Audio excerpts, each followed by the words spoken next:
Welcome back, and this is our good friend Ariel Christianson from Johnson & Wales University, where she is a sophomore. Good to have you with us, Ariel. Good to be here. You're taking part in the Flower Power competition. This is working with the Make-A-Wish Foundation. I think it's a wonderful cause, don't you? I do. It's really fun. It's really great to be able to make cupcakes for these little kids. Yes, it is. And Johnson & Wales students and others have met with 8 children with the Make-A-Wish Foundation. They've talked about favorite cupcakes and things, and you've done something here. Tell us what you're trying to do with this competition. Well, the little girl that we went with, she went to Walt Disney World for her wish, and she got to dress up as a Disney princess. So yes. we took her wish and tried to translate it the best we could into a cupcake, and this is what we came up with. All right, and the cupcake is a representation of?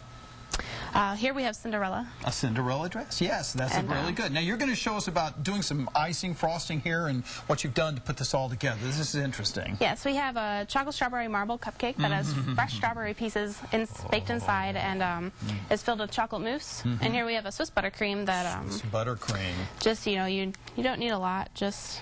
enough to cover as far as I'm concerned, you need a lot, but that's all right. Oh, that looks so good. Okay, so you put your frosting on your cupcake. Yep, and then we take it and we dip it in the sprinkles just to kind of give it a little barrier between what we're going to be putting on it for the decoration. This little girl that you talked to, she loves the sprinkles. She does. She loves all sorts of colors, especially pink and purple. Pink and purple. And then what have you got here? This is interesting. Here we have a cake pop, and it's just like mashed up cake and buttercream and ganache and stuff that we had left over. Yes, and you just take a little bit of this frosting and put it on there so that we can stick the dress to it. Oh, you got the dress on top here, and then you're going to stick that into this cupcake here. Yes. Oh, wow. And then you have another little thing here. Yep, we just finish it off with the top of the dress. Wow. Oh, that's so neat. That's so creative. Now, is this edible, the dress? It is. It's going to be, it's hard because it's dried, so it's going to be a little crunchy, but you definitely can eat it. All right. Now, here's the really interesting thing about this competition, and you're in competition for this, is that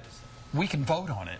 We get to, if we're at Founders Hall this Friday is when the competition is going to be held? Yes. Right? And how does that work? Well, every group has had to make a big sheet cake that's going to be cut up into little squares, and all of them should be decorated. Ours are going to have little white chocolate crowns on it, and you'll be able to sample just a small amount of what our cake is, and there's a people's choice. All right, that's this Friday at Founders Hall. That's uptown Charlotte, of course. And around what time is that going to be?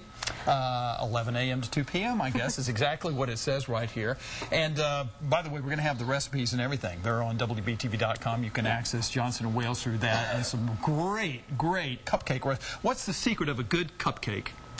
I think a good frosting to cupcake ratio is really good. You're talking my kind of language, Ariel. I think that is true. The more frosting, the better. In fact, I think a little cake with your frosting is always good. Ariel Christianson, thank you so much. Good luck Friday. Everybody head up to Founders Hall Friday, and you can take part in this. Al? All right, John, let's